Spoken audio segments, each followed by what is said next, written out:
غریب کا سال بھر کا روزہ مل کر افطار کروائے۔ تقسیم رحمت رمضان راشن پروگرام۔ میرے نبی رمضان کیسے گزارتے تھے تھوڑا سا یہ میں بتا دیتا ہوں۔ میرے نبی نے 9 رمضان دیکھے۔ جب آپ تشریف لے گئے تو ہجرت کے دوسرے سال جب جنگ بدر ہوا ہے، شعبان میں رمضان کے روزے فرض ہوئے۔ یا ایھا الذین آمنوا کتب علیکم الصیام کما کتب علی الذین من قبلکم لعلکم تتقون۔ دیکھو، جب آدمی کلمہ پڑھتا ہے تو خیر البریہ بنتا ہے۔ ان الذین کفروا من اہل الکتاب والمشرکین فی نار جہنم اولئک ہم شر البریہ۔ تو وہ انسان بھی نہیں رہتے۔ ان الذین آمنوا وعملوا الصالحات اولئک ہم خیر البریہ۔ کلمہ پڑھنے کے بعد آپ ایک اعلیٰ درجے کے انسان اللہ کی بارگاہ میں بنتے ہیں، کبیرہ گناہ کے باوجود باقیوں کی نسبت۔ جب آپ نماز پڑھتے ہیں تو ان الصلاۃ تنہی عن الفحشاء والمنکر، آپ انسانیت سے اوپر چڑھتے ہیں اور آپ گناہوں سے بچتے ہیں۔ اور زکوٰۃ لتزکیہم بہا، زکوٰۃ اندر کا، چونکہ جب آدمی مال لگاتا ہے نا تو نفس ٹوٹتا ہے، نفس کے ٹوٹنے سے تزکیہ ہوتا ہے۔ تطہرہم بہا وتزکیہم، مال پاک ہوتا ہے اور نفس بھی پاک ہوتا ہے۔ جب آدمی حج کرتا ہے تو فلا رفث ولا فسوق ولا جدال فی الحج، کہ جب حج کا احرام باندھ لیا ہے تو اب پوری زندگی کے لیے فحش کلامی نہیں کرنی، لڑائی نہیں کرنی، جھگڑا نہیں کرنا۔ لا نفی جنس آیا، حالانکہ صرف احرام کے لیے ہے یہ آیت، لیکن اللہ نے اس من یتق اللہ یجعل لہ مخرج ویرزقہ من حیث لا یحتسب، اللہ تعالیٰ اس کے لیے ہر تنگی سے راستہ نکالے گا اور رزق وہاں سے دے گا جہاں سے وہم و گمان بھی نہیں۔ من یتق اللہ یجعل لہ من امرہ یسرا، جس کو اللہ تقوی دے گا اس کے مشکل کاموں کو آسان کر دے گا۔ من یتق اللہ یکفر عنہ سیئاتہ ویعظم لہ اجرا، جو تقوی اختیار کرے گا اللہ اس کے گناہوں کو دھو دے گا اور اس کے اجر کو بہت زیادہ کر دے گا۔ یہ روزے کی فضیلت ہے۔ الصوم لی وانا اجزی بہ، الصوم لی وانا اجزا بہ، دونوں طرح محدثین نے اس کو بیان کیا۔ میں اس کو لیتا ہوں انا اجزا بہ، کہ اللہ تعالیٰ کہے گا روزے کا بدلہ میں خود ہوں، روزے کا بدلہ اللہ خود ہے۔ تو میرے نبی پاک صلی اللہ علیہ وسلم نے 9 رمضان دیکھے، اور آپ کی عادت مبارک تھی کہ آپ افطار سحری آخری وقت میں کرتے تھے، آخری وقت۔ ادھر بلال اذان دیتا، ادھر آخری لقمہ آپ کے منہ میں ہوتا تھا، اور افطاری بہت جلدی کرتے تھے۔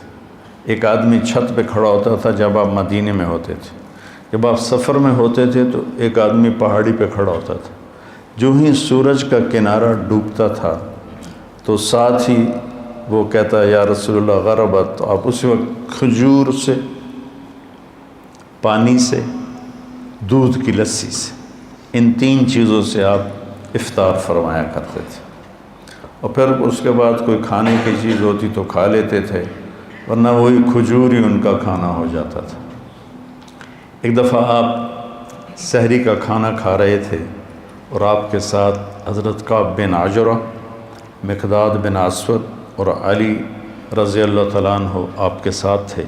بکرے کی سری پکی ہوئی تھی اور آپ سحری کھا رہے تھے۔ تسحروا، سحری کھاؤ۔ اللہ تعالیٰ نے پہلی امتوں کو سحری نہیں دی، کیا ہے کہ اس میں برکت ہے؟ فَإِنَّ فِي السُّحُورِ برکہ، آپ نے سحری کو بابرکت قرار دیا، اور پہلی امتوں کو سحری نصیب نہیں تھی، ہمیں سحری کا اللہ تعالیٰ نے حکم دیا۔ تو حضرت بلال آئے اور آ کر کہنے لگے یا رسول اللہ لقد اصبحت، صبح ہو گئی ہے، آپ کھانا پینا چھوڑ دیں۔ جب کبھی بجلی نہیں ہوتی تھی گاؤں میں 70 کی دہائی میں، تو میں جب گھر آتا تھا تو گھر کی چھت، ہمارے گھر کی چھت بڑی، اس چھت پر چاروں طرف اندھیرا ہوتا تھا، میں صبح و صادق کی لکیر کو نکلتے دیکھتا تھا۔ اس کے بعد اب بجلیاں ہی بجلیاں ہیں، روشنیاں نظر نہیں آتی، لیکن وہ حتی یتبین لکم الخیط الابیض من الخیط الاسود، حضرت عمار بن یاسر نے یہ آیت سنی تو ایک دھاگا سفید ایک دھاگا کالا اپنے سرانے کے نیچے رکھ لی اور اس کو دیکھتے رہے اور کھاتے رہے۔ وہ تو ہم نے کہا تیری سحری تو بڑی لمبی ہو گئی، پھر یہ صبح و صادق مراد ہے۔ صرف عربی جاننے سے آدمی نہیں سمجھتا جب تک کسی کی صحبت نہ ہو۔ تو یہ کہہ کر چلے گئے اذان دینے۔ اذان دینے کے لیے وہ ایک انصاری عورت کے گھر پر چڑھتے تھے، وہ چڑھنے لگے تو پھر واپس آئے تو دیکھا تو آپ کھا رہے تھے۔ انہوں نے کہا یا رسول اللہ واللہ لقد اصبحت، یا رسول اللہ اللہ کی قسم صبح ہو گئی۔ تو آپ نے اپنے ہاتھ اٹھا لی، کہا یا بلال ما اصبحنا، ابھی صبح نہیں ہوئی تھی لیکن تو نے قسم کھائی تو تیری قسم جھوٹی نہ پڑے، اللہ نے صبح و صادق کو پہلے نکال دیا۔ اور حضرت علی نے فرمایا اگر بلال قسم نہ کھاتے تو جب تک ہمارے نبی کھاتے رہتے صبح و صادق ہونی نہیں تھی۔ تو سحری میں آپ مختلف چیزوں سے، جو کی روٹی مل گئی، کھجور مل گئی، افطاری میں بھی یہ تھا، اور ایک روزہ بھی سب کا قضا ہوا، چونکہ یوم غیم اندازے سے روزہ افطار کرنا ہے، بادل والے دن روزہ افطار کرو جب تمہیں اندازہ ہو جائے کہ سورج غروب ہو گیا۔ تو سارے مدینے پر گہرے بادل تھے، تو سب نے سمجھا کہ سورج غروب ہو گیا، تو سب نے افطار کر لیا، اللہ کے نبی نے بھی افطار کر لیا۔ تھوڑی دیر کے بعد بادل چھڑے تو سورج سامنے کھڑا ہوا تھا، پھر اس روزے کو پورے اہل مدینہ نے عید کے بعد اس کی قضا کی۔ اور رمضان میں آپ کی جو بڑی عبادت تھی وہ قرآن تھا۔ 3 دن 9 سال میں 9 رمضان میں صرف 3 دن آپ نے تراویح کی نماز پڑھی۔ کتنی رکعت پڑھی کوئی صحیح حدیث کوئی نہیں ہے، ٹھیک ہے، اس کے بعد چھوڑ دی۔ اس لیے حضرت عائشہ کا فرمان صحیح ہے کہ بخاری شریف کی روایت ہے کہ رمضان اور غیر رمضان میں آپ کی 11 رکعت ہی نماز تھی، چونکہ آپ نے تہجد کا اہتمام کیا، تراویح کا نہیں۔ اور چوتھے دن آپ نہیں آئے اور وجہ بتائی کہ میں اس لیے نہیں آیا، مجھے ڈر لگا کہ تمہارے اوپر یہ فرض نہ ہو جائے، وہ فرض ہو جاتی تو پھر لوگ 4 رکعت نہیں پڑھتے تو تراویح چھوڑ دیتے تو کتنا بڑا گناہ ہوتا۔ تو اس میں پھر آپ کے زمانے میں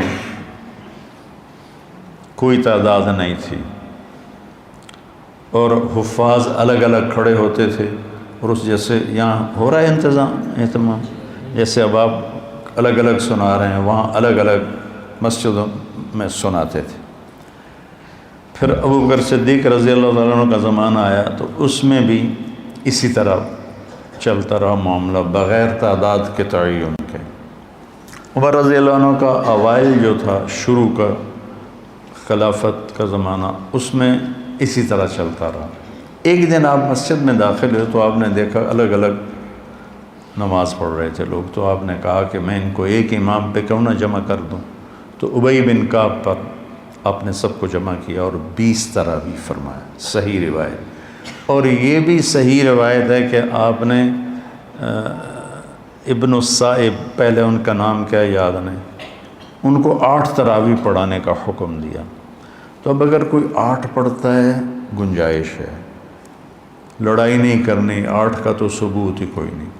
اگر کوئی 20 پڑھتا ہے تو صحیح حدیث ہے، اسے لڑنا نہیں چاہیے کہ تو بدعت ہے، بدعت ایک تو ہمارے یہاں بھائیوں کو یہ بڑی جلدی پتہ چل جاتا ہے بدعت ہے بدعت ہے۔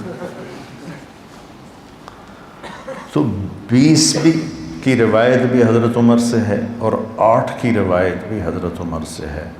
امت کا بڑا طبقہ 20 پر جمع ہوا، اور تواتر سے ایک عمل سینکڑوں سال سے لاکھوں کروڑوں امت کے افراد 20 پر پوری دنیا میں پڑھیں، اور چند لاکھ یا چند کروڑ 8 پڑھیں، اور وہ پھر اپنی رائے اس طرح مسلط کریں کہ 20 تراویح تو ہے ہی نہیں۔ شیخ عطیہ بن سالم رحمۃ اللہ علیہ مسجد نبوی میں درس دیتے تھے، اور سب سے بڑے تھے اس وقت محدث 90 کی دہائی میں۔ اس وقت میں جب حج پہ جاتا تھا تو حضرات کے ساتھ جانا ہوتا تھا، تو ہم 1 مہینہ مدینہ ٹھہرتے تھے، تو میں پورا مہینہ ان کے درس میں بیٹھتا تھا اور بہت فائدہ ہوتا تھا درس۔ ان کی کتاب تھی صلاۃ التراویح، وہ میں نے ساری پڑھی کہ میں نے یہ کتاب اس لیے لکھی ہے کہ میں دیکھتا ہوں کہ 8 تراویح کے بعد بہت سے لوگ نماز چھوڑ کے پیچھے بیٹھ جاتے ہیں۔ اس پر یہ عنوان تھا، اور پھر آگے بات کی کہ یہ نفل ہے۔ کوئی مدینے والے 40 پڑھتے تھے بعد کے، حضور کے بعد کے زمانہ میں، خلفاء راشدین کے بعد کے۔ مکے والے وہ 4 تراویح پڑھ کے 1 طواف کرتے، پھر 4 تراویح پڑھ کے 1 طواف کرتے۔ مدینے والوں نے کہا ہوں اسی طواف تک کر نہیں سکنے، ایسی کی کری، انہوں نے کہا ایسی 20 دیاں 40۔ خان صاحب 2 رکعت نماز نفل، اللہ اکبر۔ ایک کوئی پنجابی جو صحیح بات ہے تو 8 پڑھ لے، لڑو نہیں، 20 پڑھ لے، اپنے جو تم دیکھتے ہو امت کا تواتر اس پہ قائم رہو، اور اس بحث میں کبھی نہ پڑھنا کہ 8 رکعت نہیں ہیں۔ وہاں جیلم کی مسجد اہل حدیث کی تھی، تو میں راول پنڈی سے آ رہا تھا، اس وقت جی ٹی روڈ تھی، وہاں ہم ظہر کی نماز کے لیے رکے۔ میں اندر داخل ہوا تو دروازے کے ساتھ ایک بہت بڑا ایک لگا ہوا تھا اشتہار کہ 20 تراویح ثابت کرنے والے کو 5 لاکھ روپے انعام۔ تو ایسی احمقانہ حرکتیں کرنے کے لیے زندگی نہیں ہے، تھوڑی سی ہے، اسے صحیح کام میں لگانا ہے۔ تو آپ کی عبادت 11 رکعت ہی رہی 9 سال، پورے 9 سال آپ کی عبادت 11 رکعت رہی۔ اور قرآن کا آپ دور فرماتے تھے جبریل کے ساتھ۔ رمضان میں جبریل آتے تھے، اب ایک قرآن غالباً جبریل سناتے ہوں گے، ایک قرآن اللہ کے نبی سناتے ہوں گے۔ جس سال آپ دنیا سے تشریف لے گئے اس رمضان میں آپ نے 2 قرآن سنا ہے، 2 دفعہ قرآن کا دور کیا۔ اور پھر لیلۃ القدر کے تلاش میں آپ نے ایک دفعہ پورا مہینہ اعتکاف کیا، پورا مہینہ۔ پھر اس کے بعد فرمایا کہ اس کو آخری 5 راتوں میں تلاش کرو، 21، 25، 21، 23، 25، 27، 29، اس میں اس کو تلاش کرو۔ اور آخری اشرا پہ اعتکاف بیٹھتے تھے، آپ کی مستقل سنت۔ ایک دفعہ آپ کا اعتکاف، آپ نے اعتکاف کسی وجہ سے نہیں کیا، وہ ایسا ہوا کہ حضرت عائشہ آپ کے اعتکاف میں بستر لے کر آ گئیں۔ ان کو دیکھ کر حضرت زینب بھی یہ بستر لے کر آ گئیں، تو آپ نے دیکھا یہ سوکنیں تو آپس میں ہی لڑیں گی مسجد میں، تو آپ نے اعتکاف اٹھا دیا اور ختم کر دیا۔ اور پھر شوال میں آپ نے 10 دن اعتکاف کے گزارے۔ ایک دن کا اعتکاف 3 خندق جہنم سے دوری ہوتی، اور ایک خندق کا فاصلہ زمین آسمان کی مسافت کے برابر ہوتا ہے۔ تو اعتکاف آپ کی مستقل سنت تھی، اور اس میں آپ کی سخاوت بڑھ جاتی تھی۔ رمضان کا مہینہ سخاوت کا بھی ہے۔ آپ اجود الناس تھے، ان اللہ الاجود الاجود وانا اجودکم من بعدہ۔ اللہ سب سے بڑا سخی ہے، اس کے بعد سب سے بڑا سخی میں ہوں۔ تو اس میں کھانا کھلانا، ماشاءاللہ جب صحت اچھی تھی تو بہت رمضان اللہ کے فضل سے گزرے حرمین میں، تو وہ عربوں کی فطرت میں سخاوت، اجمیوں کی فطرت میں کنجوسی ہے، ہمیں سخاوت سیکھنی پڑتی ہے، عرب میں سخاوت فطری ہوتی. حاتم طائی سے کسی نے پوچھا اپنے سے بڑا سخی دیکھا؟ کہنے لگے ہاں، سخی جنت کے قریب ہے، سخی لوگوں کے قریب ہے اور جہنم سے دور ہے، اور بخیل اللہ سے دور ہے، لوگوں سے دور ہے، جنت سے دور ہے اور جہنم کے قریب ہے. تو اس میں صرف زکوٰۃ نہیں، زکوٰۃ کے اوپر بھی خرچ کرنا چاہیے. آپ بھی ایک دوسرے پہ چھوٹی موٹی، کسی کو کھجور کھلا دو، کسی کو کوئی شربت پلا دو، کسی کو کچھ کھلا دو، تاکہ آپ سخیوں میں آ جائیں. تو آپ کی رمضان میں ایک آپ کا روزہ، ایک آپ کی تلاوت مستقل، اور ایک آپ اعتکاف بیٹھتے تھے مستقل. جس سال آپ نے اعتکاف اٹھایا اس سال آپ نے اس کی قضا کی. پھر آپ کے رمضان میں جنگ بدر بھی ہے، آپ بدر کے لیے نکلے، 12 رمضان کو نکلے اور 17 کو یہ معرکہ ہوا اور آپ کامیابی کے ساتھ سرخرو ہو کر واپس لوٹے. اور اسی میں فتح مکہ ہوا. 8 رمضان کو آپ نکلے، 8 رمضان کو. تو عصفان پہنچ کر آپ نے سب کو دکھا کے پانی منگوایا اور اپنا روزہ توڑ دیا. پیچھے سے روزے رکھ رہے تھے، روزہ توڑ دیا. تو صحابہ نے بھی روزہ توڑ دیا. کچھ جو زیادہ ہمت والے تھے انہوں نے کہا نہیں ہم نبھائیں گے، انہوں نے نہیں توڑا. تو سفر اور شدت گرمی کی، تو وہ تو نڈھال ہو گئے، اور ان سے نہ خیمے گاڑے گئے، نہ اونٹوں کو چارہ ڈالا گیا، نہ گھوڑوں کی خدمت کی گئی. سارا کام کیا جنہوں نے روزہ افطار کر دیا تھا. تو آپ نے شام کی نماز میں فرمایا کہ آج روزہ توڑنے والے روزہ رکھنے والوں سے آگے نکل گئے. ذہب المفطرون بالاجور، ایسے کر کے روایت. آج افطار کرنے والوں کا اجر بڑھ گیا. تو فتح مکہ، غزوہ بدر، یہ رمضان میں آپ کے زندگی میں ہوا. اور اعتکاف میں آپ تشریف فرما ہوتے تھے تو آپ سر کھڑکی میں کر دیتے تھے. حضرت عائشہ آپ کے سر کی کنگھی کر دیتی تھی، سر اپنا باہر نکال دیتے تھے. اور حضرت عائشہ کیا ہے، اسطوانۃ السریر، چارپائی والا،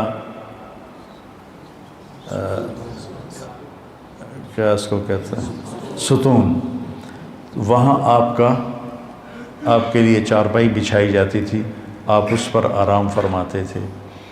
تو اس کا نام ہے اسطوانۃ السریر. تو ساتھ ہی حضرت عائشہ کا حجرہ تھا. تو آپ اپنا سر اندر کر دیتے، چونکہ آپ نے ہمیشہ بڑے بال رکھے. جب آپ نے حج کیا تو آپ کے بال اتنے بڑے تھے کہ 4 گتیں اس کی بنائی گئیں، 4 گتیں، جیسے عورتوں کی 2 ادھر 2 ادھر، تاکہ بال بکھرے نہیں. لیکن عام طور پر آپ کے جو بال تھے یہ کان کی لو تک ہوتے تھے، ایسے کر. تو یہ میرے نبی کا رمضان ہے، اس کے ظاہری اعمال ہیں. اور ایک اندر کی بات ہے، وہ یہ ہے بیٹا کہ اپنے دل کو بغض سے صاف کرو، نفرت سے صاف کرو، حسد سے صاف کرو. یہ تمہارے دل کا روزہ ہے، تمہارے صدر سینے کا روزہ ہے. جس کسی سے لڑے ہوئے ہو اسے معاف کر دو، جس کسی کی نفرت ہے اس کو دل سے دھو دو، جس کسی کے ساتھ تمہارا معاملہ خراب ہے اس کو اللہ کے سپرد کر دو. جھگڑا کرنا، میرے نبی نے مدینے والوں سے کہا میرے بعد تمہیں تمہارا حق نہیں ملے گا، کیا کرو گے؟ تو انہوں نے کہا ہم تلوار اٹھائیں گے، اپنا حق لیں گے. آپ نے کہا اس سے اچھی بات بتاؤں؟ کہا جی کیا؟ کہا حق چھوڑ دینا، قیامت کے دن حوض کوثر پر آ کے مل لینا، سارے حق پورے کرا دوں. تو یہ وعدہ صرف مدینے والوں سے نہیں ہے، ہر اس امتی سے ہے جو لڑائی سے بچنے کے لیے حق چھوڑ دے، اپنا حق چھوڑ دے اور جھگڑے کو دبا دے، تو اللہ کے نبی اس کے وکیل بن کر اللہ سے سب کچھ دلوائیں گے۔ تو اس لیے میں نے آپ کے وہ استادوں سے بھی کہا تھا، غریب کا سال بھر کا روزہ مل کر افطار کروائے۔ تقسیم رحمت رمضان راشن پروگرام